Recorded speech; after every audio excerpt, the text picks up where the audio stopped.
Tidying is the act of confronting yourself. Cleaning is the act of confronting nature. This time, I'm going to do it. I'm launching a year-end tidying marathon. In Japan, the year-end is traditionally the time to clean the whole house in preparation for the new year. It's like spring cleaning in some other countries. Every December, television programs and magazine articles feature cleaning tips, and cleansers and other goods are prominently displayed in stores. People throw themselves into this year-end cleaning spree as if it were a national event, so that sometimes I think it must be programmed into the Japanese DNA. When it is all over, however, it is amazing how many people say, "I really tidied up at the end of the year, but I didn't manage to finish by New Year's." When I ask them what they did, it becomes clear that almost all of them tidied as they cleaned. In other words, they randomly threw away whatever unnecessary items happened to catch their eye, wiped the floors and walls as they emerged beneath piles of stuff, donated boxes of books, wiped down shelves on which those books had been sitting. Let me be very clear. With this approach, you will spend the rest of your life tidying. It is only natural that such year-end cleaning ends up half done. I will be honest, for years, my family and I used exactly the same approach, and we never once succeeded in making our house spick and span before the new year. The words tidying and cleaning are often used synonymously, but they are two completely different things. If you don't recognize this important truth, then your home will never be truly clean. First, the focus is different.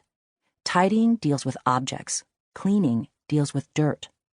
Both are aimed at making a room look clean, but tidying means moving objects and putting them away, while cleaning means wiping and sweeping away dirt. The responsibility for mess and clutter lies 100% with the individual. Things do not multiply of their own accord, but only if you buy them or receive them from someone else. Clutter accumulates when you fail to return objects to their designated place. If a room becomes cluttered before you know it, it is entirely your own doing. In other words, tidying up means confronting yourself. In contrast, dirt does accumulate of its own accord. It is a law of nature that dust and dirt pile up. Therefore, cleaning means confronting nature. Cleaning must be done regularly to remove naturally accumulated dirt. This is precisely why Japan's year-end event is not called a tidying spree, but rather a cleaning spree. If you want to succeed at year-end cleaning, the secret is to finish your tidying marathon beforehand. In my previous book, I explained that a tidying marathon means completing the process of discarding thoroughly and quickly and deciding where to store everything that you have chosen to keep. You only need to do this once. If you make up your mind and just get it done, you'll be able to truly concentrate on year-end cleaning.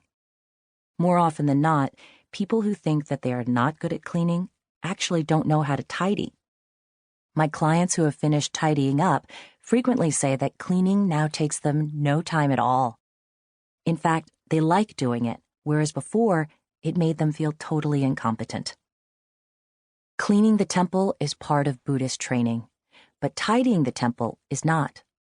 With cleaning, we can let our minds empty while our hands keep moving, but tidying requires us to think about what to discard, what to keep, and where to put it. You could say that tidying orders the mind, while cleaning purifies it. If you want to clean your house for the new year, then start with a tidying marathon.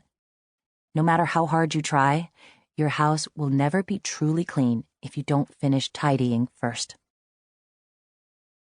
If you don't know what brings you joy, start with things close to your heart. I feel, joy. I think I feel joy. I feel something between joy and no joy. At her first lesson, my client sits frozen before a mountain of clothing. A white t-shirt is clutched in her hand, and a garbage bag lies ready to one side. She puts the t-shirt back on the pile and picks up the gray cardigan beside it. After staring at it for 10 seconds, she slowly raises her eyes. I don't know what joy feels like. she says finally. As you know by now, the key to my approach is to keep only those things that spark joy and to discard the rest. Does it spark joy when you touch it? While some people find this criterion easy to grasp, many wonder what it actually means, and my clients are no exception. When that happens, I give them this exercise. Pick the top 3 items in this pile that give you joy. You have 3 minutes to decide. In the case described above, my client paused for a moment to think. The top 3, she muttered. Then she rummaged through the pile, pulled out 5 items, and spread them in a row.